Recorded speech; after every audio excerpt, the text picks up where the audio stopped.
सुनो। हाँ? बुड्ढा घर पे है? तुमसे कितनी मर्तबा कहा है तमीज से बात किया करो। उर्दू बोलने वाले कॉमेडी शायकीन पाकिस्तानी हो या हिंदुस्तानी, एक थिएटर प्ले को फरामोश नहीं कर सकते। 1989 के स्टेज ड्रामे बकरा किस्तों पर का हर फनकार भी इस ड्रामे की कैसेटों की तरह घर घर पहुंचा और दिल दिल में उतरा। इन्हीं फनकारों में एक नुमाया चेहरा रूबी नियाजी का भी था। रूबी नियाजी का सफर थिएटर से टीवी तक पहुंचा और जल्द ही रूबी सिनेमा स्क्रीन पर भी जलवे दिखाने लगी। तीनों प्लेटफॉर्म्स पर उन्हें यकसा पजीराई हासिल हुई। रूबी नियाजी अगर इस पेशावराना सफर को जारी रखती तो हमारी शोबिज इंडस्ट्री का बहुत बड़ा नाम बन सकती थी, लेकिन रूबी ने शोबिज की दुनिया में आने के बाद जल्द ही घर बसा लिया। शादी करते हुए उनकी आंखों में हसीन ख्वाब थे, लेकिन ये ख्वाब शादी के कुछ माह बाद ही खत्म हो गए। एक खौफनाक सदमे ने रूबी नियाजी की जिंदगी मुकम्मल बदल दी। आसाइशों और लज्जतों की जिंदगी गुजारने वाली रूबी अचानक तन्हाइयों और मसाइब में आखिरी। आज की इस वीडियो में हम आपको बताएंगे कि रूबी नियाजी कहाँ और किस हाल में हैं और उनकी गुज़श्ता जिंदगी कैसी गुजरी।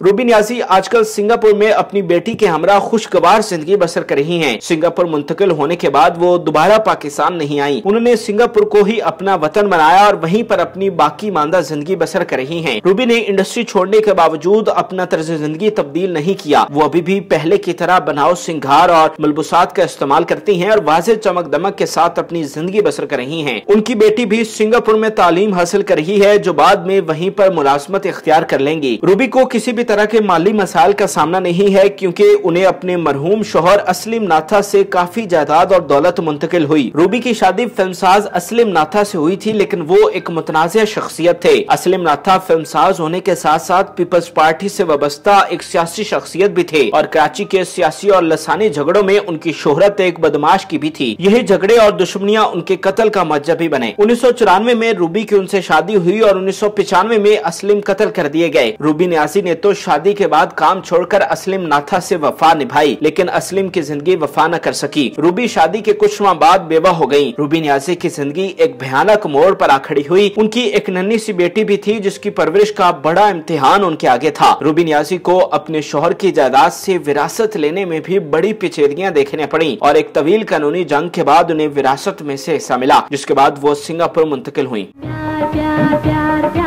प्यार करिए, उठ चलिए, आजा प्यार प्यार प्यार प्यार प्यार करिए।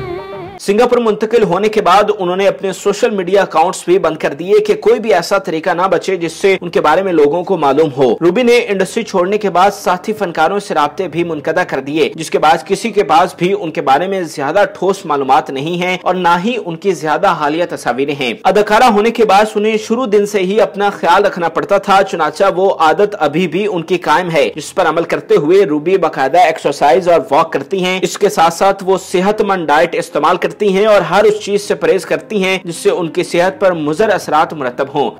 अचानक मुझ पर इतना प्यार क्यों आ गया जनाब को? एसपी साहब ने ऐसी बात बताई कि अगर मैं कब्र में भी होता तो सीधा कफन फाड़कर तुम्हारे घर पहुंच जाता। क्या बात बताई उन्होंने? यही कि तुम मुझसे सच्चा प्यार करती। रूबी नियाजी एक खुश अखलाक और खुश शक्ल अदाकारा हैं। उनकी बॉडी लैंग्वेज देखकर ये मालूम नहीं होता कि वो साल बाद ही बेवा हो गई थी और उन्होंने अपनी बेटी की खातिर दूसरी शादी ना करने जैसा दिलेराना फैसला करते हुए अपनी भरपूर जवानी को बेटी की मोहब्बत पर कुर्बान किया। रूबी ने शादी के बाद इंडस्ट्री को खैराबाद कह दिया था, ताहम शोहर की वफात के बाद उन्हें जरिया मुआश के लिए फिर से इंडस्ट्री में कुछ देर के लिए काम करना पड़ा। चूँकि उन्होंने शादी से पहले म्यारी काम कर रखा था, जिसकी वजह से उन्हें स्क्रीन पर वापसी करने में कोई दिक्कत पेश न आई। उन्हें फिल्मों और ड्रामों में काम करने का मौका मिला, जिससे उन्होंने भरपूर इस्तेफादा हासिल किया। रूबी नियाजी एक खुशशक्ल लड़की थी, जिसकी वजह से उन्हें मॉडलिंग की दुनिया में अपने कदम जमाने में ज्यादा देर नहीं लगी और देखते देखते उनके हुस्न की धूम चारों जाने मच गई, जिसके बाद उन्हें ड्रामों में काम करने की ऑफर्स हुई। पीटीवी के मशहूर ड्रामा चांद गिरन से डेब्यू करने वाली रूबी ने इस ड्रामे में सहाफी का मुख्तसर मगर जानदार किरदार अदा किया, जिसे लोगों ने बेहद पसंद किया। जिसके बाद वो दीगर ड्रामों में मुआवन किरदारों में जलवागर हुई। तहम उन्हें बतौर हीरोइन ब्रेक थ्रू उमर शरीफ की गोल्डन जुबली फिल्म मिस्टर 420 से मिला, जिसने देखते ही देखते रूबी को शोहरत की बुलंदियों तक पहुंचा दिया। रूबी को अपनी शानदार अदाकारी की बिना पर इंडस्ट्री के सबसे बड़े निगार अवार्ड से भी नवाजा गया, जो उनकी फनी काबिलियत का मुंह बोलता सबूत है। राजा तू मैंने कलिया छड़ के कितने चला गया से तेरे नहीं प्योर देता है ताना व्यान गया से रूबी पर ए थर्ड पार्ट ये रुपया पैसा सब कुछ कितना आ गया?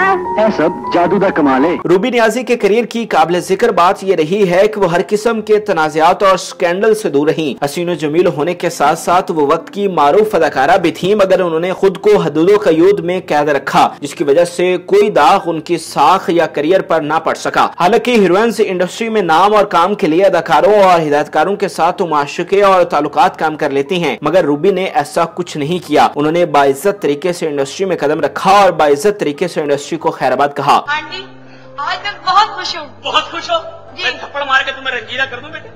ओहो आंटी, वो माइकल है ना, माइकल, वो अमेरिका से आ। रूबी ने अपनी बेटी के लिए बहुत बड़ी कुर्बानी दी। हसीनो जमील और नौजवान होने के बावजूद उन्होंने दूसरी शादी न की, लेकिन उन्हें इस कुर्बानी का फल भी मिला है। रूबी नियाज़ी की बेटी बहुत ही फर्माबरदार लड़की हैं। वो अपनी माँ से बहुत प्यार करती हैं और उनका बहुत ख्याल रखती हैं। हमारी दुआ है कि अल्लाह ताला दोनों माँ बेटी को सेहत और लंबी उम्र अता करें और उन्हें जिंदगी में ढेर सारी खुशियाँ अता हों। नाज़रीन, उम्मीद करते हैं कि आपको हमारी ये मुनफरिद और मालूमाती वीडियो पसंद आई होगी। मजीद अच्छी वीडियोस के लिए हमारे चैनल को जरूर सब्सक्राइब कीजिएगा और बेल आइकन को जरूर प्रेस कीजिएगा ताकि हर नई आने वाली वीडियो आप आसानी देख सकें। और इस वीडियो से मुतालिक भी कमेंट में अपनी राय से जरूर आगाह कीजिएगा और मजीद किस फनकार के बारे में आप जानना चाहते हैं उस हवाले से भी कमेंट में जरूर बताइएगा। साहिबा, मैं जहाँ जहाँ जाती हूँ ये वहाँ वहाँ आ जाता है। तो तू वहाँ वहाँ क्यों जाती है? जहाँ जहाँ ये आ जाता है वहाँ वहाँ जा, जहाँ जहाँ ये आ नहीं सकता तू मेरे कमरे में आ सकता।